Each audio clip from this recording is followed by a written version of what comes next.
တကြံဆိုတာယောက်ျားယောက်မအတိတ်ပဲရှိတာဆိုပြီးကျူးပြလာတယ်လင်းချစ်ခင်အမကြီးယွန်းမြတ်သူပရိသတ်များအလုံးပဲမင်္ဂလာပါရှင်လင်းချစ်ခင်အကြီးစားကြီးဖြစ်တဲ့ယွန်းမြတ်သူကတော့အခုဆိုရင်ယောက်ျားရှိမှတကြံဆိုတာပြည့်ပြည့်စုံနေဆိုပြီးကျူးလာပြန်ပါပြီအသေးကွဲဘရင်မဆိုတဲ့ဂုံပုံနဲ့ကြော်ကြားတဲ့ယွန်းမြတ်သူကယောက်ျားရချိန်မှာသူများတွေထပ်ပို့ပြီးလင်းထိတ်ထားဆန်သူတယောက်လည်းဖြစ်ပါတယ်အမြဲလိုယောက်ျားကောင်းကောင်းပြောတတ်ပြီးယောက်ျားရဲ့အချက်နဲ့ပြည့်ပြည့်စုံတဲ့သူတယောက်လည်းဖြစ်ပါတယ်အမြဲတမ်းယောက်ျားကိုကျူးနေတတ်တဲ့ယွန်းမြတ်သူက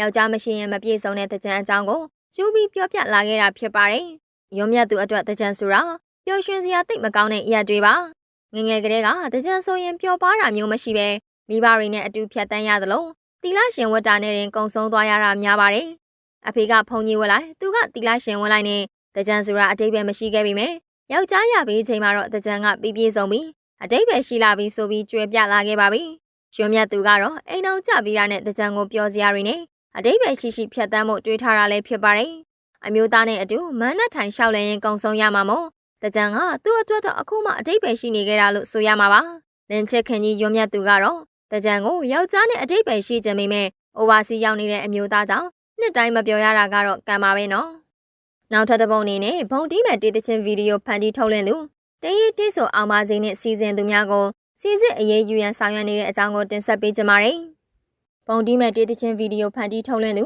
တရေးတီးဆိုအောင်ပါစေနဲ့စီစဉ်သူများကိုစီစစ်အရေးယူရန်ဆောင်ရွက်နေသည်ဟုပြန်ကြားရေးဝန်ကြီးဌာနကဒီကနေ့မှကြေညာခဲ့ပါတယ်။ပြန်ကြားရေးဝန်ကြီးဌာနဟာအရေးကြီးကုန်စည်နဲ့ဝန်ဆောင်မှုဥပဒေပုံမှန်လေးပုံမှန်ခွဲခန့်ငယ်ပြဋ္ဌာန်းချက်ပါအမိန့်ထုတ်ပြန်ခွင့်ကိုကျင့်သုံး၍ဆက်သွယ်ရေးကွန်ရက်ကိုအသုံးပြု၍ရုပ်ရှင်ကားထုတ်လွှင့်ပြသခြင်းလုပ်ငန်းကိုအရေးကြီးဝန်ဆောင်မှုလုပ်ငန်းအဖြစ်သတ်မှတ်သည့်အမိန့်ကိုထုတ်ပြန်ခဲ့ပြီးလုပ်ငန်းလုပ်ကိုင်ခွင့်မှတ်ပုံတင်လက်မှတ်များအားစီစစ်ထုတ်ပေးလျက်ရှိပါတယ်။ဆက်သွယ်ရေးကွန်ရက်ကိုအသုံးပြု၍ရုပ်ရှင်ကားထုတ်လွှင့်ပြသခြင်းလုပ်ငန်းလုပ်ကိုင်ခွင့်မှတ်ပုံတင်လက်မှတ်ရယူထားသူသည်အမိန့်အမှတ်32/2024အရာမိမိတို့လွှင့်တင်မည့်ကွန်တက်များအားစီစစ်ရေးအဖွဲ့ထံသို့တင်ပြ၍စီစစ်မှုခံယူရမှာဖြစ်ပါတယ်။သူရမှာတင်းရီတီးဆိုအောင်ပါစီဟာဆက်သွယ်ရေးကွန်ရက်ကိုအသုံးပြု၍ရုပ်ရှင်ကားထုတ်လွှင့်ပြသခြင်းလုပ်ငန်းလုပ်ကိုင်ခွင့်မှတ်ပုံတင်လက်မှတ်ရယူခြင်းမရှိဘဲ